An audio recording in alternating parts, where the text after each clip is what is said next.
Atos capítulo de número 16, verso 6. Atos 16, verso 6, a palavra de Deus nos diz assim: passando pela Frígia e pela província da Galácia, foram impedidos pelo Espírito Santo de anunciarem a palavra na Ásia. Quando chegaram a Mísia, queriam ir para a Bitínia, mas o Espírito do Senhor não lhes permitiu. Tendo passado por Mísia, desceram a Troade. E Paulo teve de noite uma visão em que se apresentou um homem da Macedônia e lhe disse: passe a Macedônia e ajuda-nos. E logo depois desta visão, procuramos partir para a Macedônia, concluindo que o Senhor nos chamava para lhes anunciarmos o Evangelho. Verso 23. Havendo-lhes dado muitos açoites, os lançaram na prisão, mandando ao carcereiro que os guardasse com segurança, o qual, tendo recebido tal ordem, os lançou no cárcere interior e lhes segurou os pés no tronco. Perto da meia-noite, Paulo e Silas oravam e cantavam hinos a Deus, e os outros presos os escutavam. E de repente sobreveio um tão grande terremoto que os alicerces do cárcere se moveram e logo se abriram todas as portas e foram soltas as prisões de todos. Acordando o carcereiro e vendo abertas as portas da prisão, tirou sua espada e quis matar-se, pensando que os presos haviam fugido. Mas Paulo clamou com grande voz, dizendo: não te faças nenhum mal, porque todos nós estamos aqui. Pedindo luz, saltou dentro da prisão e, todo trêmulo, se prostrou diante de Paulo e Silas. E tirando-os para fora, disse: senhores, o que é necessário fazer para que eu seja salvo? E eles disseram: crê no Senhor Jesus Cristo, e serás salvo, tu e toda a sua casa. E se você leu comigo, diga amém.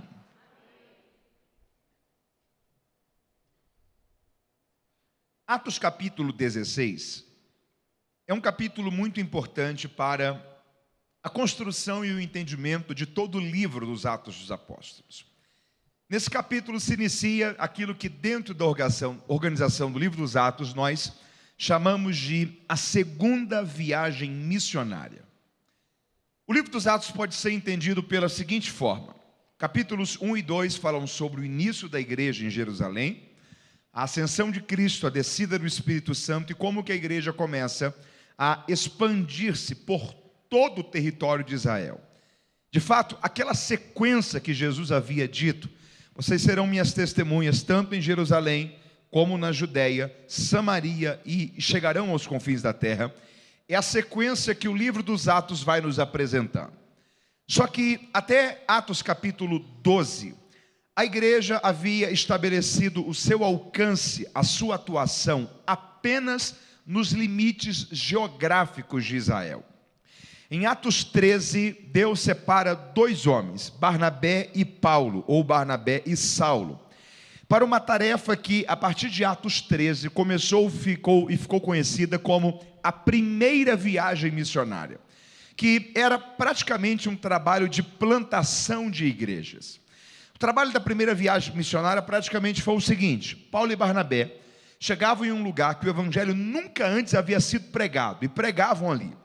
E pessoas criam e se convertiam, e nascia uma igreja. E eles deixavam ali algumas semanas, às vezes meses, cuidando daquela igreja, cuidando daqueles irmãos, e seguiam para uma nova cidade. E de novo pregavam o evangelho, em uma cidade que o evangelho nunca antes havia sido pregado. E mais uma vez pessoas criam e se convertiam, e plantavam uma nova igreja. Então todo o trabalho da primeira viagem missionária foi um trabalho de plantação de igrejas, levando o evangelho a locais que o evangelho ainda não havia sido anunciado. A primeira viagem missionária ela fica também marcada negativamente por um incidente envolvendo João Marcos, que era um jovem que possuía vocação, chamado. Deus tinha um propósito para a vida dele, mas talvez a pouca idade, quem sabe a pouca experiência, não haviam forjado ainda em João Marcos a resistência necessária para saber lidar com perseguições e enfrentamentos que uma tarefa como aquela de levar o evangelho pela primeira vez a um local, a resistência, as oposições, as retaliações, problemas que uma missão como aquela poderia trazer para eles. E quando João Marcos percebeu os desafios que ele iria enfrentar, ele recuou e ele voltou para Jerusalém. Paulo e Barnabé continuaram. Depois que eles concluem a primeira viagem missionária, eles vão para Antioquia, seguem depois para Jerusalém, e em Jerusalém eles planejam realizar a segunda viagem missionária, que é o trabalho que começa a partir de Atos 16, que nós lemos agora há pouco. Só que quando Atos 16 se inicia, João Marcos mais uma vez é convidado por Barnabé para ir junto. Paulo diz, é melhor que dessa vez não vá.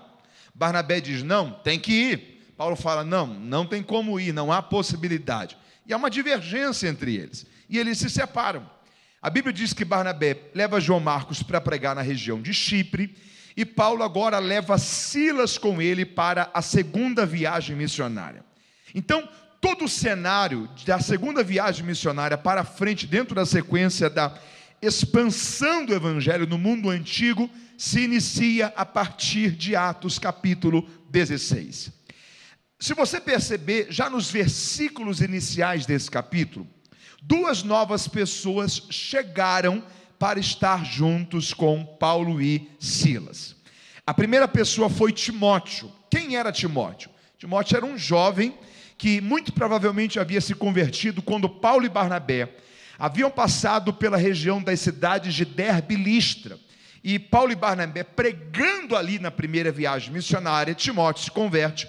Pouco tempo depois, agora na segunda viagem missionária, quando Paulo e Silas passam por ali, a igreja local daquela região já testificava, já testemunhava que Timóteo era alguém que amava o Senhor, que estava dedicando a sua vida para aprender sobre Deus, que as características, as evidências, comportamentos já demonstravam que Timóteo possuía, ainda que jovem, mas uma maturidade cristã, uma projeção para o ministério, era alguém vocacionado, era alguém que as características que ele apresentava diariamente demonstravam que ele seria alguém muito útil para o ministério e para a obra de Deus.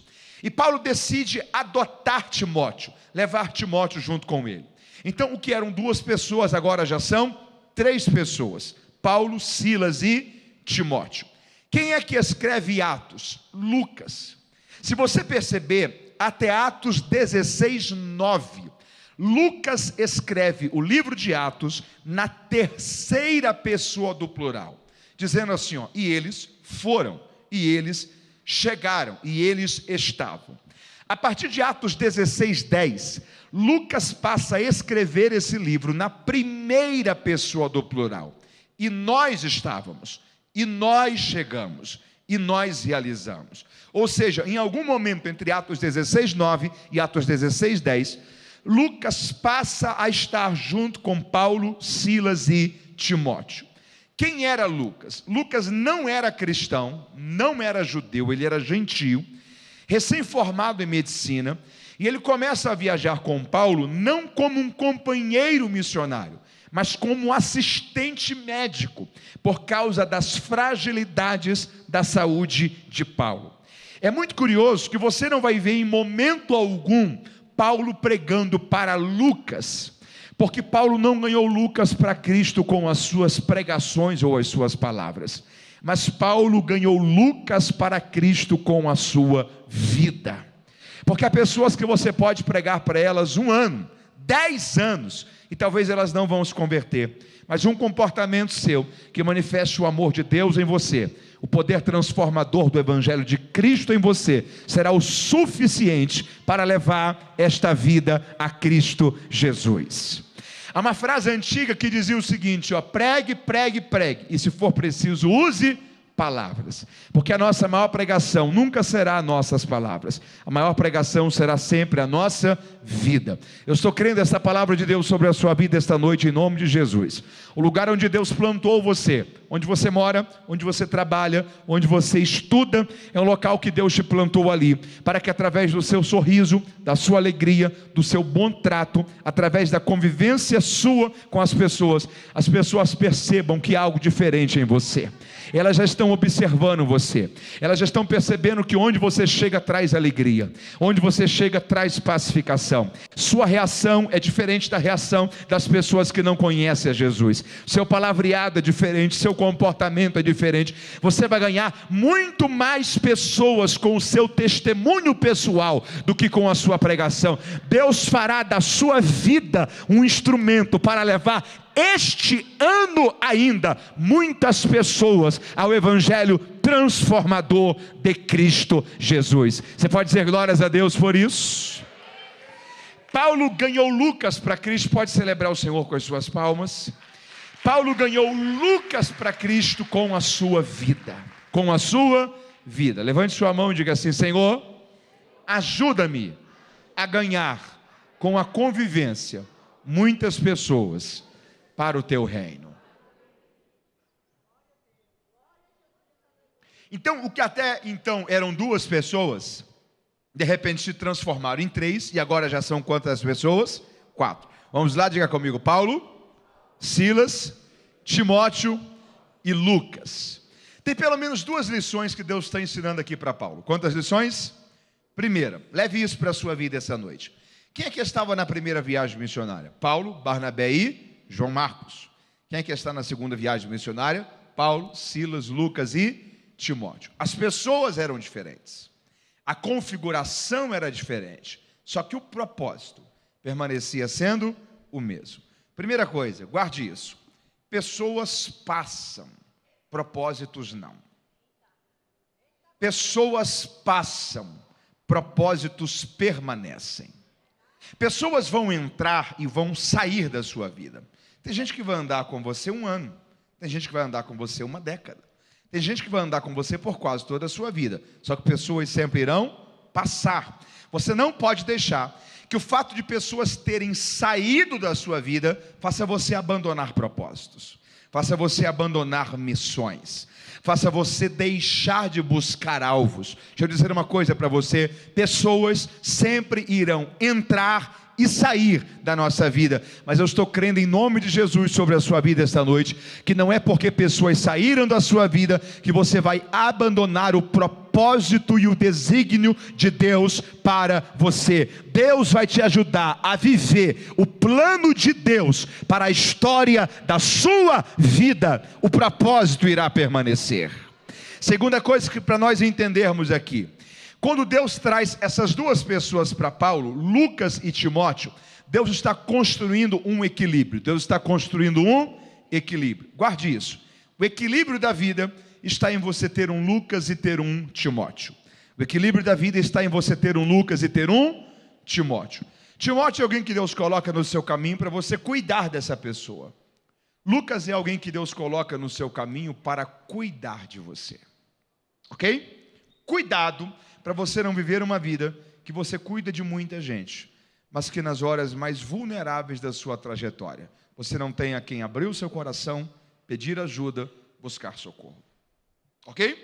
O equilíbrio da vida está em você ter um Lucas e ter um Timóteo.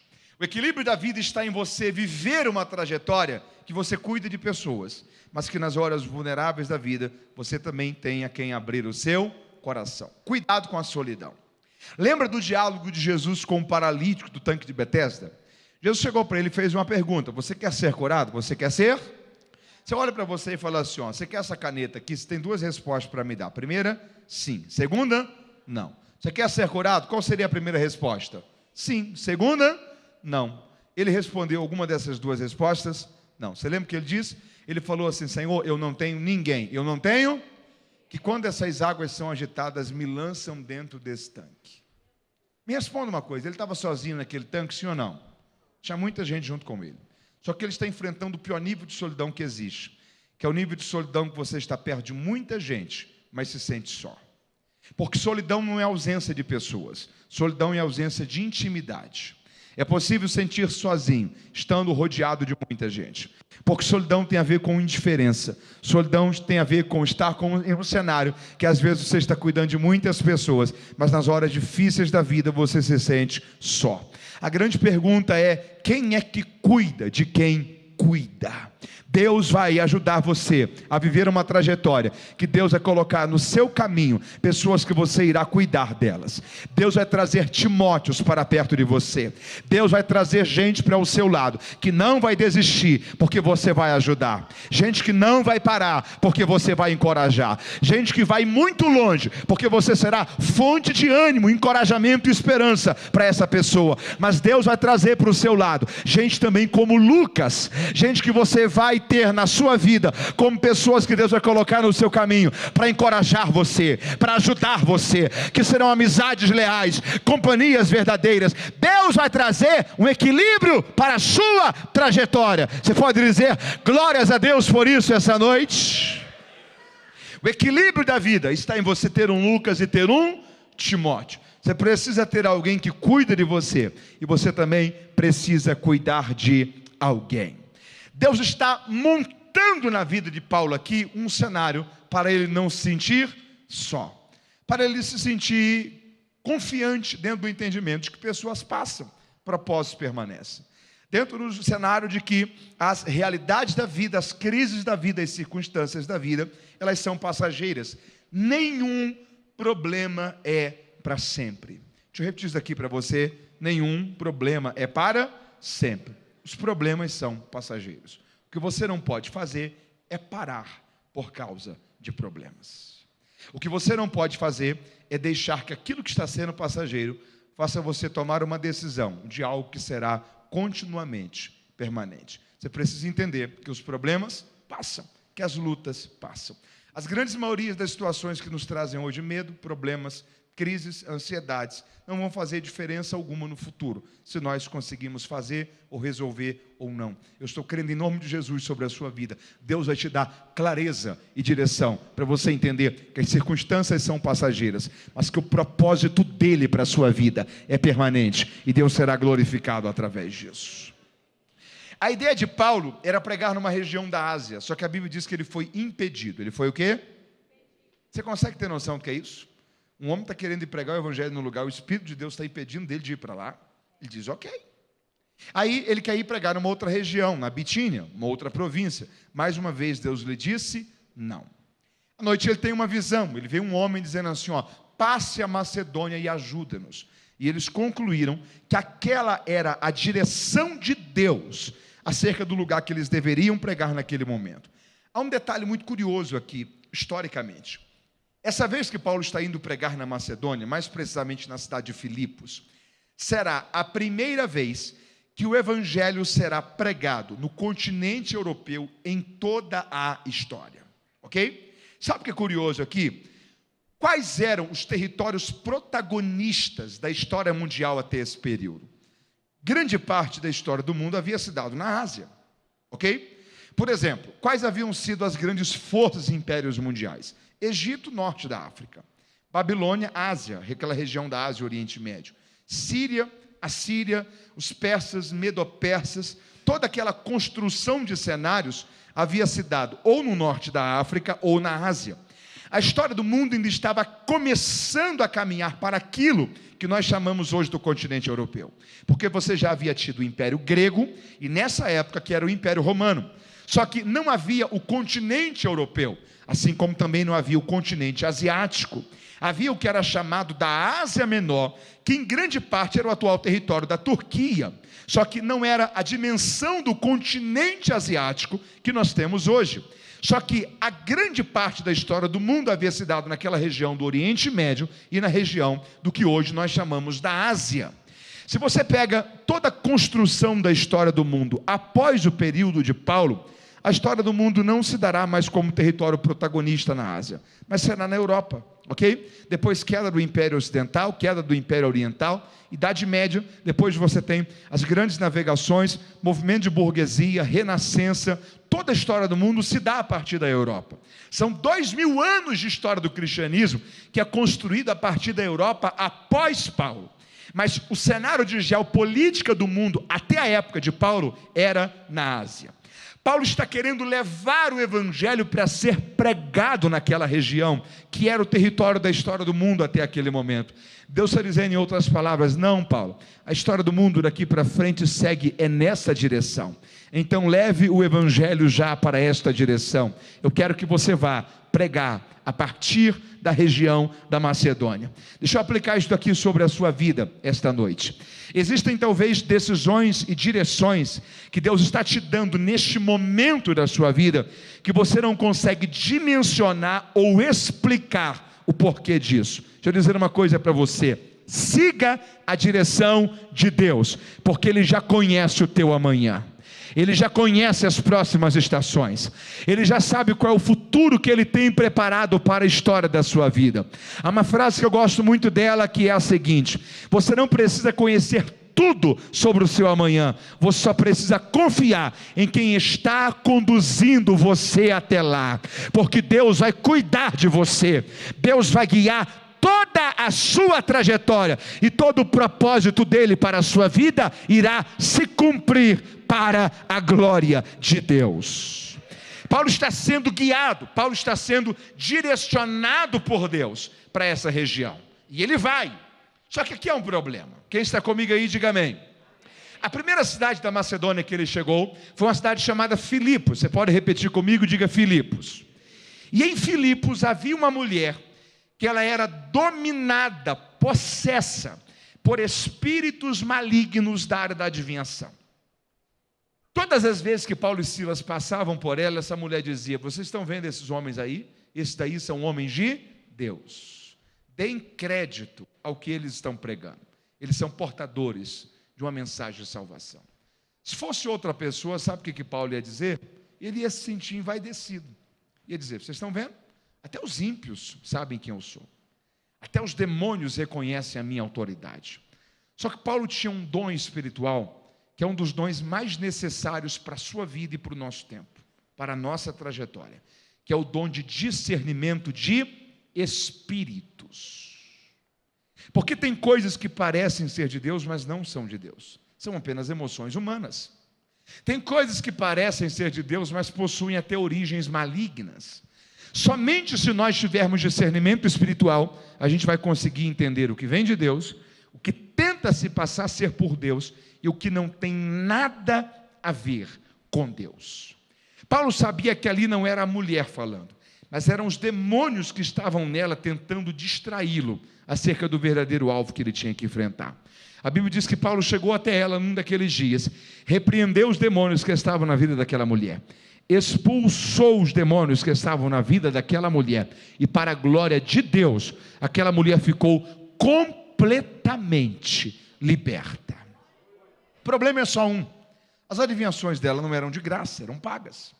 E o dinheiro não ia para a mulher, ia para aquilo que a Bíblia chama dos senhores dessa mulher. Essa mulher era escrava duas vezes, primeiro por demônios e depois por pessoas que sobreviviam e lucravam com a sua opressão.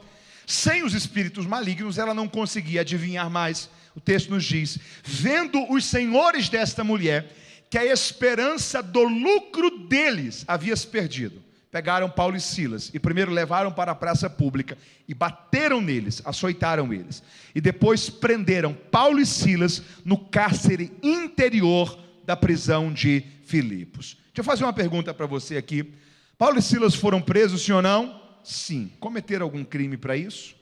Não. Eles depredaram o patrimônio público? Não. Por que eles foram presos? Tudo porque eles haviam expulsado os demônios de uma mulher. Deixa eu dizer uma coisa aqui para você, guarde isso.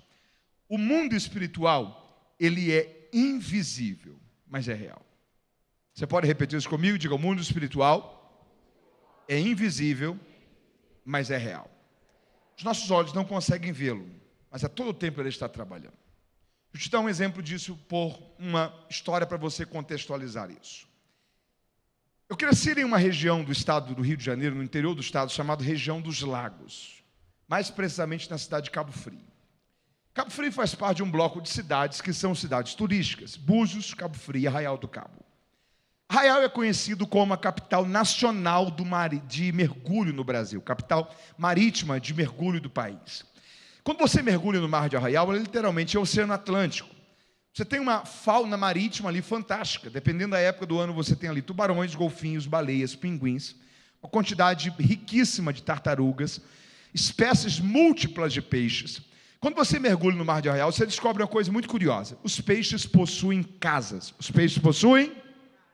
Eles têm tocas. Eles moram ali dentro. Os peixes dormem. A gente pensa que eles ficam nadando 24 horas por dia.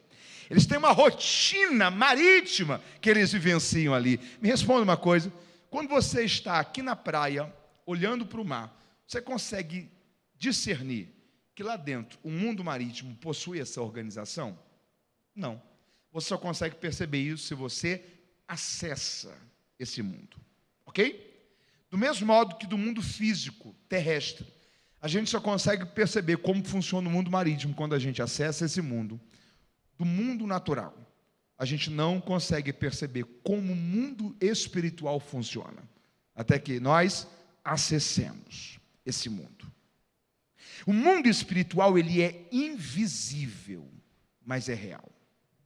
Hoje mesmo, já existiram grandes livramentos de Deus para a vida da gente. Essa semana será um livramento de Deus para a nossa casa, para a nossa família. Os próximos anos nós veremos grandes livramentos de Deus sobre toda a nossa trajetória. Muitos deles os nossos olhos não verão, porque o mundo espiritual ele é invisível. Mas a todo tempo, anjos de Deus estão sendo enviados para guardar a nossa casa, para guardar a nossa trajetória. Em todo tempo Deus está trabalhando pelo seu povo. O mundo espiritual ele é invisível, mas é real. E Deus sempre está trabalhando pela sua igreja. Os nossos olhos não conseguem perceber. O mundo espiritual ele é um mundo organizado. Ele possui hierarquias. Quer ver uma coisa? Você já percebeu que no Antigo Testamento você não tem expulsão de demônios. Expulsão de demônios é o que existe apenas no Novo Testamento. O máximo que você tem no Antigo Testamento é Davi dedilhando a sua harpa. Enquanto ele dedilhava a sua harpa, a Bíblia diz que os demônios de Saul faziam o quê? Se ausentavam. E quando Davi saía, os demônios faziam o quê? Voltavam. Os demônios só passaram a ser expulsos depois que o reino de Deus chegou. Porque quando um demônio é expulso, é literalmente uma troca de comando, é uma troca de governo, é o reino das trevas caído, para que o reino de Deus seja estabelecido. Porque Deus em todo tempo está fazendo o reino dele se mover sobre a história das nossas vidas. Entender isso, discernir isso, é fundamental para que a gente consiga vencer as guerras da vida. Tem 3 entendimentos aqui e com eles eu inicio a segunda e última parte da mensagem dessa noite. 3 entendimentos. Primeiro deles, guarde isso. Cuidado para você não estar lutando a guerra errada. Ok? Cuidado para você não estar lutando a guerra errada. Paulo escreveu que a nossa guerra não é contra a carne nem contra sangue, ou seja, ela não é contra pessoas, mas ela é contra principados, ela é contra potestades e ela é contra forças espirituais da maldade. E aí Paulo dá um indicativo geográfico, que atuam nas regiões celestiais. Sabe o que Paulo está dizendo aqui? Pare de lutar aqui, guerras que estão sendo travadas aqui. Ok? Você precisa entender que os agentes desta guerra talvez podem até estar sendo humanos. Só que a origem desta guerra é espiritual. Seu problema não é contra um parente. Seu problema não é contra um vizinho. Seu problema não é contra alguém que trabalha ou estuda com você. Nossa guerra não é contra pessoas. A origem da nossa guerra é espiritual. Em primeiro lugar, cuidado para você não estar lutando a guerra errada. Segundo ponto que você precisa entender aqui a partir dessa mensagem. Guerras espirituais só se vencem com armas espirituais. Você pode repetir isso comigo? Diga: guerras espirituais só se vencem com armas espirituais. Sabe o que Paulo está construindo para a gente aqui como entendimento? Em primeiro lugar, que a gente precisa entender aqui: nossa guerra não é humana, nossa guerra é espiritual. Segundo, pare de lutar guerras espirituais com armas humanas. Paulo escreveu que as armas da nossa milícia, do nosso arsenal, elas não são carnais, elas são espirituais. E elas são poderosas em Deus para a destruição de fortalezas. Aos Efésios, Paulo escreveu: revesti-vos de toda a armadura de Deus, para que vocês possam estar prontos para enfrentar o dia mau. O segredo está em estar revestido das armaduras de Deus? Não. O segredo está em estar revestido de toda a armadura de Deus. Se elas estiverem incompletas, nós nos tornamos vulneráveis. Quais são essas armaduras? Paulo vai alegorizar para que a gente entenda de uma forma mais rápida e fácil. E Paulo vai dizer, por exemplo, que é uma armadura de Deus, que ela funciona como um capacete da salvação. Deixa eu fazer uma pergunta a você, a resposta é óbvia, mas por favor, por educação, me responda: onde é que você coloca o capacete? Na cabeça. Sabe o que Paulo está dizendo? Você não pode tirar a salvação da sua mente. Você não pode tirar o céu da sua cabeça. Você não pode tirar as coisas que são eternas da sua prioridade. Você não pode tirar as coisas que são espirituais do seu foco. Você não pode tirar as coisas que são de Deus da prioridade da sua vida. Coloque sobre a sua cabeça o capacete da salvação. Isso é uma armadura de Deus. Paulo diz: coloque sobre os seus pés as sandálias para a propagação do evangelho da paz. Paulo está criando uma conexão entre sandálias e evangelho, ok? Sandálias você coloca quando você vai se movimentar. Paulo está dizendo: utilize a sua movimentação para levar o evangelho a outras pessoas. Onde você for, leve a sua fé. Aquilo que você for falar, manifeste a sua fé, ok? Deixa eu dar uma dica para você. Expanda a sua área de atualização. Faça isso ser expandido dentro da sua forma. Há uma coisa muito genérica que é: Deus te abençoe. Você pode repetir isso comigo? Diga: Deus te abençoe. Deus pode ser muita coisa na mente de muita gente, ok? Comece a dizer: que Jesus te abençoe. Que Jesus abençoe o seu dia. Que Jesus te dê uma boa semana. Onde você for, leve Jesus ali. Onde você for, manifeste a sua fé ali. Calce os seus pés com as sandálias para a propagação do evangelho da paz, para que onde você chegar, você seja um enviado de Deus para levar a paz, para levar alegria, para levar esperança, para levar salvação por todos os lugares que você for. Você entende isso? Calce os seus pés com as sandálias para a propagação do evangelho da paz. Paulo diz: revista-se da couraça da justiça. Você pode repetir isso comigo? Diga: eu preciso estar revestido daquilo que é justo. Sabe o que Paulo está dizendo? Se revista daquilo que é correto. Revista-se da couraça da justiça. Deixa eu dizer uma coisa para você: Deus sempre estará do lado da verdade. Deus sempre estará do lado daquilo que é justo. Deus sempre estará contra o engano. Deus sempre estará contra a mentira. Se revista daquilo que é correto, e você terá o melhor de todos os advogados. Deixa eu fazer uma pergunta aqui essa noite. Nós temos aqui essa noite pelo menos um advogado? Temos? Alguém aqui que é advogado, ou pelo menos formado em advocacia e em direito? Ok? Há uma regra que ela é áurea no ambiente da advocacia. Você nunca mente para um advogado. Você nunca mente para um advogado, ok? Ele precisa montar a sua defesa. Se você omite dele alguns dos fatos que aconteceu, ele vai montar a sua defesa incompleta. Quando a acusação vier contra você, ele não vai ter como te defender. Você nunca mente para um advogado. Independente do que aconteceu, você precisa abrir o seu coração e compartilhar tudo com ele. Quem é o nosso advogado? Mateus, então, ele não sabe o que aconteceu? Claro. Mas ele espera que você tenha um coração contrito, quebrantado e sincero, e se renda diante dele em sinceridade. Guarde uma coisa: quem rejeita a Cristo hoje como advogado, um dia terá que enfrentá-lo como justo juiz. Quem rejeita Cristo hoje como advogado, um dia terá que enfrentá-lo como justo juiz. No juízo final, ele não será advogado, ele será justo juiz. A igreja não irá ao juízo final. A igreja irá ao tribunal de Cristo. Os ímpios não irão ao tribunal de Cristo.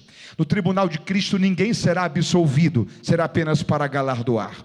Ninguém será condenado, será apenas para galardoar. No juízo final ninguém será absolvido, será apenas para condenação eterna. A igreja não irá ao juízo final, a igreja será galardoada no tribunal de Cristo. Os ímpios irão ao juízo final e terão que enfrentar Cristo como justo juiz e serão condenados. Não desperdice a oportunidade de tê-lo hoje como seu advogado. Se você estiver do lado daquilo que é correto, se você se revestir daquilo que é justo, se você estiver revestido da couraça da justiça, você terá o melhor de todos os advogados. Ele julgará a sua causa e haverá cuidado e bondade de Deus sobre a sua trajetória. Você pode glorificar a Deus por isso essa noite?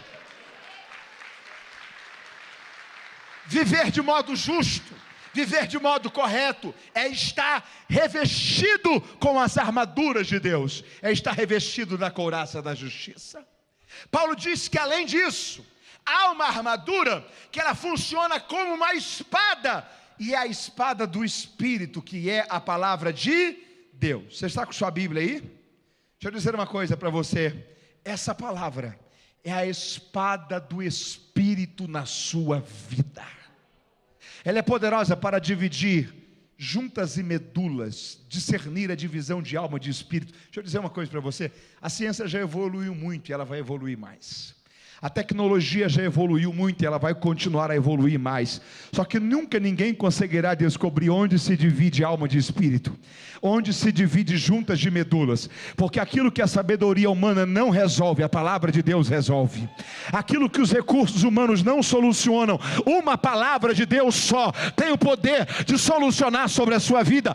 Uma palavra só de Deus pode mudar todo esse cenário, transformar toda esta situação.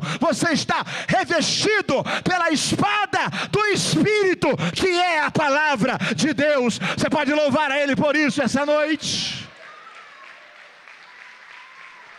Paulo diz que nessas armaduras há um escudo que nos protege, que é o escudo da fé. Por que a fé funciona como um escudo? Ele diz porque todos os dias nós somos bombardeados por dardos inflamados, setas inflamadas, inflamadas em fogo, lançadas pelo maligno. Todo dia o diabo tenta lançar desânimo no seu coração. Todo dia o diabo tenta lançar dúvida na sua trajetória. Todo dia o diabo tenta fazer você desistir e voltar atrás. Sabe por que apesar de ser tão bombardeado, você não para? É porque quando esses dardos estão vindo contra você, tem um escudo na sua frente. Esse escudo é o escudo da fé. A fé te lembra que é de Deus que vem a última palavra. A fé te lembra que Deus não é homem para mentir, nem filho do homem para se arrepender. A fé te lembra que Deus vela pela sua palavra para a fazer cumprir. E todas quantas forem as promessas que Ele te fez, no tempo certo se cumprirão, porque Deus zela pela sua palavra. Você não vai parar, você está guardado na sua fé em Cristo. Nossas famílias não serão atingidas, elas estão protegidas em nossa fé em Cristo. Há um escudo em nossa frente, é o escudo da fé. Você está de posse dele? Se nós estivermos revestidos de todas as armaduras de Deus, Paulo está dizendo, nós estamos guardados e não iremos ser derrotados no dia mau. Em primeiro lugar, cuidado para você não estar lutando a guerra errada. Segundo lugar, guerras espirituais só se vencem com armas espirituais. É por causa disso que perto da meia-noite Paulo e Silas começaram a usar duas armas espirituais. Perto da meia-noite a Bíblia diz que Paulo e Silas oravam e cantavam. Oravam e cantavam. Oravam e cantavam. Oravam e cantavam, e enquanto eles oravam e cantavam, Deus enviou um terremoto sobre a prisão de Filipos, abriu todas as portas, quebrou todas as cadeias, destruiu todas as algemas, e eles foram colocados em liberdade para a glória de Deus. Deixa eu fazer uma pergunta aqui para você. Você lembra as antigas aulas de geologia? O que são terremotos? São choques entre placas tectônicas. Terremotos são abalos sísmicos. Há algumas regiões do mundo que elas estão em divisas de placas tectônicas. O Japão, por exemplo, é uma dessas regiões. Região da Malásia, da Tailândia também.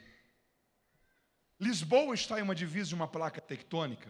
Há poucos séculos atrás, Lisboa foi alvo de um grande terremoto que causou um maremoto que destruiu a capital portuguesa. Nos Estados Unidos, na Califórnia, há uma divisa de uma placa tectônica, uma falha que é conhecida como a falha de St. Andrews.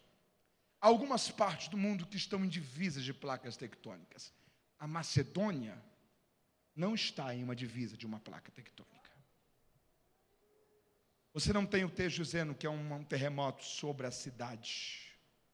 Foi um terremoto sobre a prisão da cidade. O abalo sísmico, por certo, foi percebido em todo o entorno, só que o epicentro é a prisão. O que eu estou dizendo para você é que isso aqui não é algo que se explica por meios humanos. O que eu estou dizendo para você é que isso daqui é o entendimento de quem entendeu a guerra certa e começou a usar as armas certas. O que eu estou dizendo para você é que isso daqui foi uma intervenção de Deus. O que eu estou dizendo para você é que Deus não erra endereços. O que eu estou dizendo para você é que Deus sabe onde agir. O que eu estou dizendo para você é que Deus sabe onde precisa de uma ação pontual dele acontecendo. O que eu estou dizendo para você é que se você parar de lutar a guerra errada, com as armas erradas, e começar a usar a guerra espiritual com as armas espirituais, haverá uma ação pontual de Deus, onde este problema está acontecendo, e Deus agirá na sua casa, nesta causa, em sua vida, e mudará essa história para a glória do nome dele. Você pode louvar a ele por isso essa noite? Em primeiro lugar, você precisa lutar a guerra certa. Segundo lugar, você precisa entender que guerras espirituais só se vencem com armas espirituais. Terceiro e último lugar, eu começo a concluir a mensagem dessa noite aqui. Deixa eu fazer uma pergunta a você. Foi fácil para Paulo e Silas terem sido presos, sim ou não? Não. Eles queriam ir pregar naquela região? Eles queriam ir para onde? Para a Ásia. Deus disse o que para eles? Não. Aí depois eles quiseram ir para onde? Para a região da Bitínia. Deus disse o que para eles? Não. Aí Deus está dizendo para eles, vão para Macedônia. Eles obedecem. E no lugar que Deus mandou eles irem, eles são presos, apanham em praça pública, são envergonhados publicamente. Isso aqui é para a gente olhar e dizer, Senhor, essa aqui é a recompensa de quem te obedece?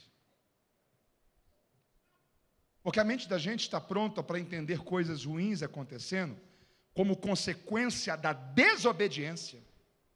Agora, consequência de quando você obedeceu?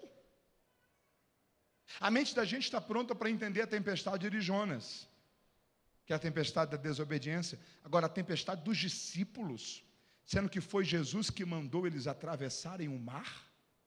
Deixa eu dizer uma coisa para você. Tempestades também podem passar na rota de quem está no caminho certo. Só que há uma diferença da tempestade da desobediência para a tempestade da obediência. A tempestade da desobediência, que é de Jonas, ela sempre termina em destruição. Ela sempre termina em prejuízo. A Bíblia diz que os homens tiveram que lançar os seus bens ao mar para aliviar o peso da embarcação. Só que a tempestade da obediência, ela sempre termina em livramento. Ela sempre termina com Jesus vindo ao seu encontro, como foi ao encontro dos discípulos. Se você está na rota certa, se você está no caminho da obediência de Deus, descanse o teu coração. Deus vai cuidar de você, e nenhum mal irá vir sobre você, nem sobre a sua casa. Deus te dará livramento e proteção em meio às tempestades da vida. Não foi fácil para Paulo e Silas terem sido presos. Agora deixa eu te fazer uma outra pergunta aqui. Se Paulo e Silas não tivessem sido presos, a família do carcereiro teria sido salva? Não.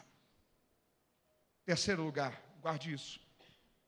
Você precisa entender que o propósito é maior do que o momento. Porque momentos também passam, mas propósitos permanecem. A palavra de Deus diz que a nossa leve e momentânea tribulação, leve e momentânea, não podem ser comparados com o eterno peso de glória, que em nós há de ser revelado. Paulo está fazendo um trocadilho ali. Paulo está dizendo, a tribulação, ela é leve e momentânea, mas para uma tribulação leve e momentânea, há uma glória, e ela é eterna e pesada. Nossa leve e momentânea tribulação não pode ser comparados com o eterno peso de glória, que em nós há de ser revelado. Eu estou dizendo a você, em nome de Jesus, esta noite, este momento vai passar. Porque momentos passam, mas propósitos permanecem. O propósito de Deus tem a ver com a sua vontade. O propósito de Deus tem a ver com a sua... Repita comigo, há um caminho na vontade de Deus. Paulo escreveu que a vontade de Deus tem 3 dimensões. Quantas? Diga comigo, boa, agradável e perfeita. Me responda uma coisa, o que é melhor? O que é bom ou o que é perfeito? O que é perfeito. O que é melhor? O que é agradável ou o que é perfeito? O que é perfeito. Só que a vontade de Deus no começo, ela é perfeita dentro da nossa forma de enxergar humanamente falando? Não. Por quê? Porque haverá momentos que Deus vai te direcionar a coisas que você não vai entender o porquê disso. Haverá momentos que Deus vai te dizer um não quando você queria ouvir um sim. Haverá momentos que o caminho de Deus, da vontade de Deus para essa fase da sua vida, vai te fazer ter que renunciar coisas, sacrificar outras e às vezes até chorar. Só que é melhor você chorar hoje, obedecendo à vontade de Deus e sorrir amanhã, do que viver uma alegria falsa, vazia e passageira agora e chorar depois amargamente por não ter vivido a vontade de Deus para você. O que Paulo está dizendo é, essa vontade de Deus, ela se caminha em 3 fases. Primeiro, ela é boa, porque mesmo sacrificando, mesmo renunciando, vivendo a vontade de Deus, o seu coração vai encontrar paz. Porque o caminho de Deus para a nossa vida sempre vai trazer paz. E aquilo que não é de Deus para a nossa vida, sempre vai roubar a nossa paz. O caminho de Deus sempre traz paz. E que paz é essa? É a paz que a Bíblia diz que excede todo o entendimento. Sabe o que a palavra de Deus está dizendo ali? Que há uma medida de paz em Deus, que você não consegue explicar o porquê que você está sentindo ela. Porque talvez pela lógica humana era para você estar se desesperando. Pela lógica humana era para você estar desistindo de tudo, mas sem que você consiga explicar por que as coisas estão fora do controle, mas você ainda consegue ter paz. É que uma paz que vai além do que você consegue entender, porque você sabe que Deus está no controle, que Deus está conduzindo tudo, que tudo vai terminar bem, e Deus está no controle de todas as coisas. Paz que excede todo o entendimento. É a primeira dimensão da vontade de Deus, ela é boa, ela produz paz. Aí passa uma semana, passa um mês, você vai aprendendo a conviver nesse ritmo de Deus, nessa jornada de Deus, essa vontade vai se tornando agradável. Passam 6 meses, passa 1 ano, passa 2 anos, passam 5, 10 anos. Você começa a ver como que as coisas mudaram. Você começa a ver como que as pessoas mudaram. Você começa a ver como que se você tivesse assistido no seu caminho, seguido na sua rota, ido pelo seu ponto de vista, teria dado tudo errado. Você começa a ver como que foi pontual a palavra de Deus que te livrou, que te direcionou, que reorganizou a trajetória da sua vida. E você começa a dizer, Senhor, muito obrigado, porque se eu tivesse caminhado pela minha vontade, teria dado tudo errado, eu teria perdido tudo, a rota era totalmente equivocada do que eu achava. Aí você percebe que a vontade de Deus não era só boa, que a vontade de Deus não era só agradável, que a vontade de Deus também era perfeita. Só que humanamente falando, ela não é perfeita no começo, ela é boa, agradável, e apenas por último ela é perfeita, porque só vive a vontade perfeita de Deus quem obedece a essa vontade. Deus vai te guiar para viver a vontade completa dele sobre a história da sua vida. A vontade de Deus tem a ver com o seu propósito, tem a ver com o seu propósito. Levante onde suas mãos e diga assim, Senhor, eu preciso vencer este momento, mas não me deixe perder a direção do teu propósito. Você pode repetir de novo comigo essa palavra? Diga propósito. Você lembra de Eclesiastes 3? Muita gente cita Eclesiastes 3 da seguinte forma: há um tempo para tudo. Há um tempo para? Há um tempo para? Você já viu alguém falar Eclesiastes 3 assim? Quem já ouviu alguém dizer, Eclesiastes 3, dizendo que há um tempo para tudo? Faz assim? É uma coisa muito curiosa, é um detalhe, mas que muda todo o sentido. O que Eclesiastes 3 diz, não é que é um tempo para tudo. O que Eclesiastes 3 diz há um tempo para todo propósito debaixo do céu. É diferente. Posso falar uma coisa para você esta noite? A vida passa muito rápido. Não vai dar tempo para tudo.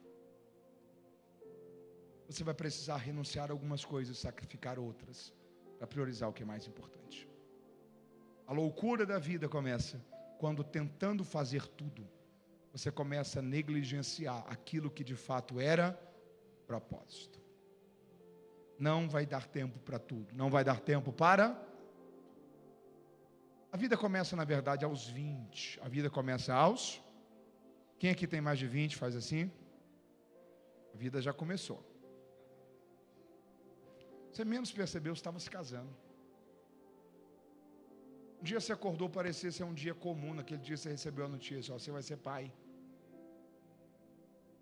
Parece que passou um instante, seu filho já estava engatinhando.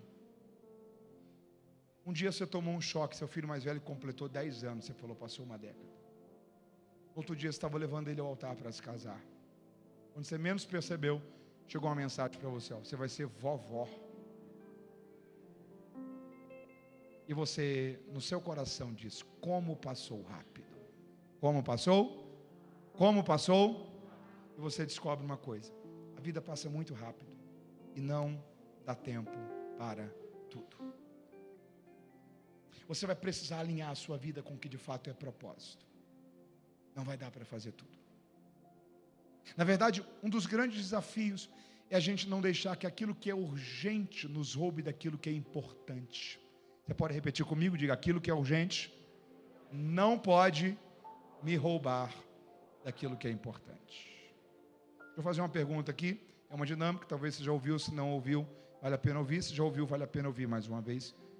Cadê as mulheres aqui essa noite? Faz assim. Deixa eu fazer uma pergunta para você. Você ama o seu cabelo, sim ou não? Se eu trouxesse uma tesoura, você deixaria eu cortar o seu cabelo hoje? Não? Só que se você só tivesse duas alternativas, quantas? Cortar os seus cabelos ou cortar os seus dedos. Qual que você cortaria? Sabe por quê? Porque o cabelo cresce de novo, os dedos não. Deixa eu dizer uma coisa para você. Cuidado para você não estar sacrificando as coisas erradas da vida. Talvez tenha projetos, objetivos e alvos que você consegue sacrificar agora e vivê-los em 5, 10 anos. Só que talvez tem coisas que se você não cuidar agora, não vai dar tempo para cuidar depois. Em algum momento você vai ter que sacrificar algo. Cuidado para não sacrificar as coisas erradas da vida. Sua saúde é importante. Seu relacionamento com Deus é importante. Cuidado das suas emoções é importante. Saúde do seu casamento, sua comunicação, o tempo que você tem com seus filhos é importante. O tempo que ainda resta com os pais é importante. A vida é feita de urgências e importâncias. Urgências e você não pode deixar que aquilo que é urgente te roube daquilo que é importante. Há algum tempo atrás, eu estou fechando a mensagem aqui, eu li um livro de um CEO norte-americano, e um homem milionário, altamente bem-sucedido, ele está no final da vida, concluindo a sua trajetória de empreendedorismo, e ele escreve um livro, o título dele é Ah, se eu soubesse. É como se fosse um próprio Eclesiastes. Ele está compartilhando as lições centrais da vida, que ele gostaria de ter aprendido quando fora novo, e ele está agora compartilhando no ápice da sua maturidade. E tem um capítulo ali que me chamou muito interessante, que me chamou muita atenção, achei muito interessante. Ele falou sobre um período de 30 dias. Quantos dias? Que ele decidiu que naqueles 30 dias ele não iria abrir a caixa de e-mails da empresa. Para um gestor de uma companhia norte-americana, isso é quase que um absurdo. Porque o que para a gente é o WhatsApp, para o norte-americano é o e-mail. Então tudo é por e-mail, tudo é por comunicação de internet, por e-mails. Ele designou pessoas para cuidar daquilo, para dar atenção àquilo, e durante os próximos 30 dias, ele iria cuidar apenas da sua saúde, da sua família, viver tempo juntos com as pessoas que ele amava, cuidar da sua fé. Ele iria priorizar aquilo que, caso ele não priorizasse, ele iria talvez se lamentar e se arrepender por não ter vivido isso lá na frente.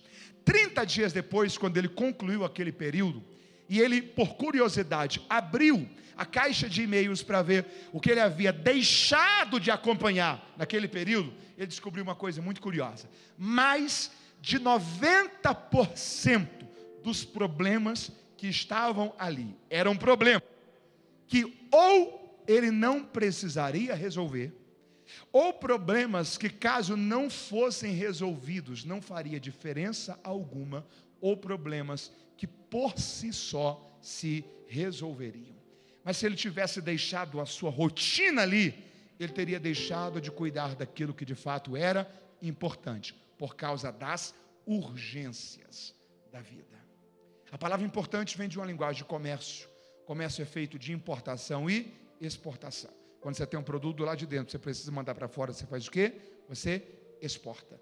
Mas quando você tem um produto do lado de fora, você precisa trazer para dentro, você faz o quê? Importa. Porque importante é aquilo que tem que estar perto. Importante é aquilo que não pode estar longe. Não vai dar para você fazer tudo.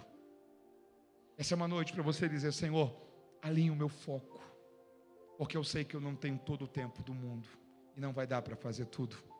Eu quero priorizar a minha vida com aquilo que de fato é importante. Se você priorizar a sua vida com aquilo que é propósito, há uma palavra de Deus que garante a você que há um tempo para todo o propósito debaixo do céu. Eu estou encerrando essa palavra dizendo a você que pessoas podem até passar, mas o propósito de Deus para a sua vida vai permanecer. Que os momentos e problemas são passageiros, mas o propósito de Deus para a sua vida vai permanecer. E o propósito de Deus é muito maior do que esse momento. Vença este momento e um dia você verá todo o propósito de Deus se cumprindo sobre a história da sua vida. Você recebe essa palavra esta noite? Fique em pé glorificando a Deus comigo, se você pode, em nome de Jesus. Levante sua mão e diga: Deus, não me deixe viver nada menos do que é o teu propósito para a minha vida.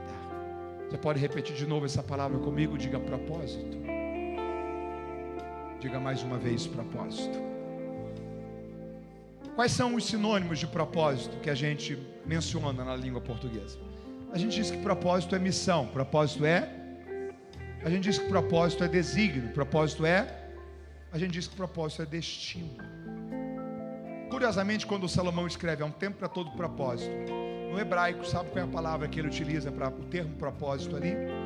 É um termo que o sinônimo dele também é deleite. Você pode repetir isso comigo? Diga: propósito é deleite. Sabe o que Paulo está dizendo? Quer descobrir se algo é propósito de Deus para a sua vida? Isso te traz deleite. O que ele está dizendo é: propósito não nos mata, propósito não, mas propósito nos completa. Eu não estou dizendo para você que você não se cansa, ok? Na verdade, ouça isso: quando você estiver cansado, não desista, descanse. Solução para cansaço não é desistir, é descansar.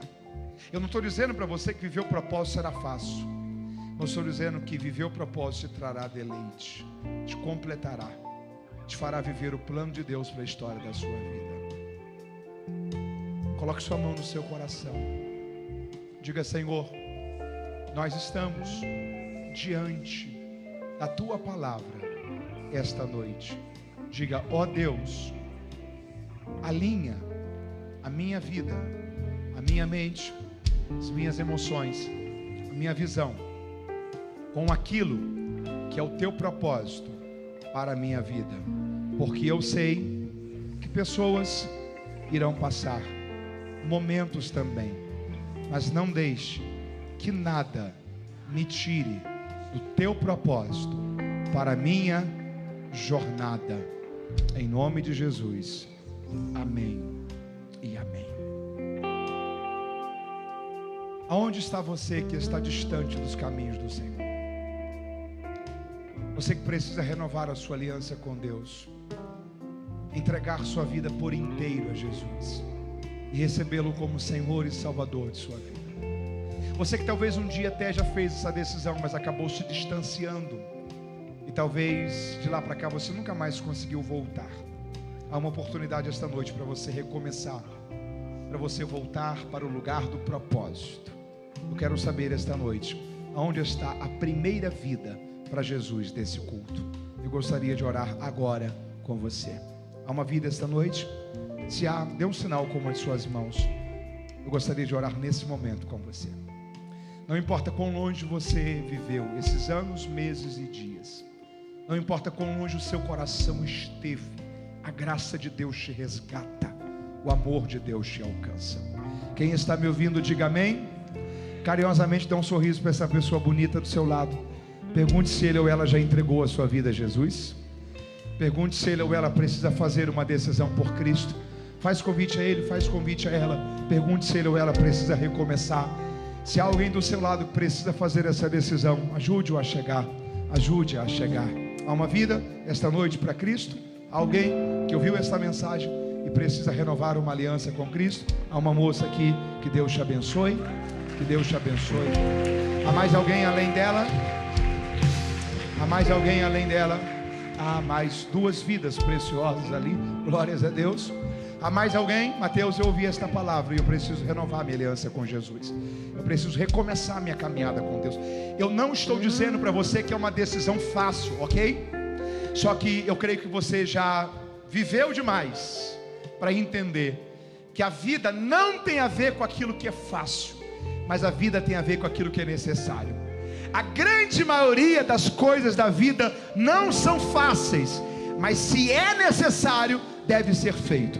Eu não estou dizendo para você que é uma decisão fácil, mas eu estou te lembrando que é uma decisão necessária. Se você está distante dos caminhos do Senhor, se você precisa renovar a sua aliança com Deus, se você precisa recomeçar a sua jornada, se você tem filhos e não quer que eles cresçam longe da presença de Deus, dos caminhos do Senhor, a sua decisão vai construir um destino melhor para a sua casa.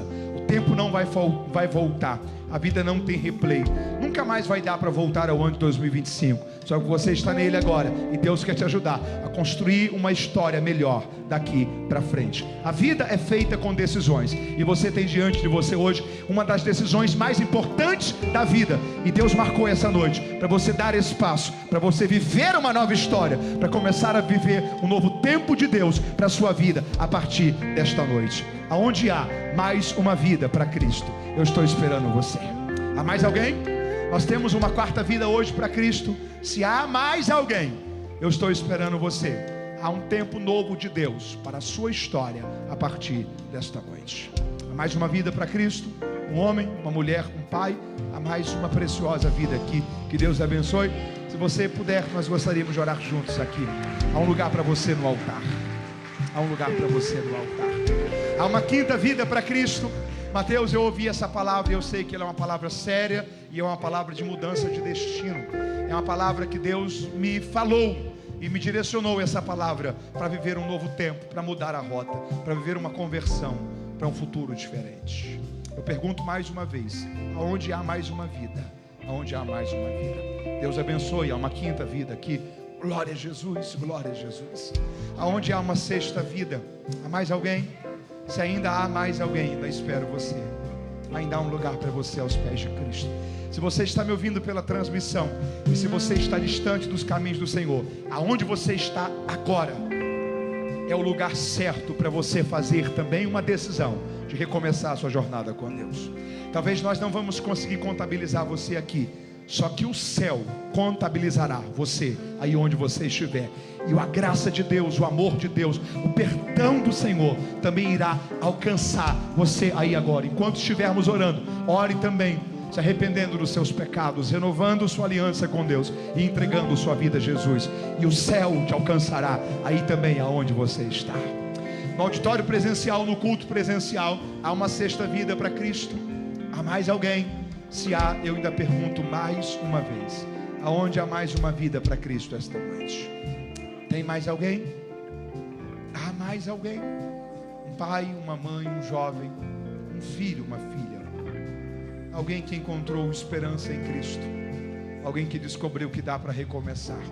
Alguém que entendeu que os anos mais felizes da vida podem começar a partir desta noite. Pela última vez eu pergunto: aonde há mais uma vida para Cristo? Dê um sinal com uma de suas mãos. Eu estou esperando você. Há mais alguém? Há mais alguém? Enquanto você vem, nós ainda esperamos você. Enquanto você vem, gostaria de pedir ao pastor Simval, ele está aí? Ok? Ou um dos pastores, posso orar? Amém? Estenda as suas mãos para cá, toda a igreja então. Que Deus abençoe esse casal, esse moço, esta jovem. Que uma paz que apenas Deus tem e pode derramar, que enche o coração de vocês agora. Que uma consciência de perdão, de passado resolvido, de pecados perdoados, de vida restaurada, de futuro reconectado, o propósito envolvendo vocês, seja derramado por Deus como uma onda de paz, de graça, de amor do Espírito Santo sendo derramada sobre a vida de vocês. Vocês 5, se podem, digam comigo: Senhor Jesus, muito obrigado pelo teu amor por mim. Eu renovo a minha aliança contigo, me arrependo dos meus pecados, te peço perdão por todos eles, te entrego o meu coração, te recebo como meu Senhor e o meu Salvador. Senhor, nós oramos junto com essas vidas agora e nós os abençoamos. Tua palavra diz que para isso se manifestou o Filho de Deus, para desfazer todas as obras do diabo. E nós oramos o poder desta palavra sobre cada uma dessas vidas. Deus, que a melhor fase da vida deles comece a partir desta noite em tua presença. E se alguém pela internet que está orando junto comigo esta oração e fazendo essa decisão, que esta mesma paz, essa mesma alegria, essa mesma presença de Deus inunde, preencha o seu coração agora, em nome de Jesus, aí onde você está. Nós os abençoamos em nome de Jesus. Amém e amém. Você pode celebrar Deus por essas vidas. Dê um abraço nele, nela. Dê um abraço nele, nela. Diga: seja bem-vindo à família de Cristo. Que Deus te abençoe em nome de Jesus. Amém e amém. Você pode glorificar a Deus por essa noite. Diga: momentos passam. Diga: pessoas também. Diga: mas o propósito de Deus vai se cumprir por inteiro na minha vida. Celebre a Deus por isso essa noite. Deus te abençoe em nome de Jesus.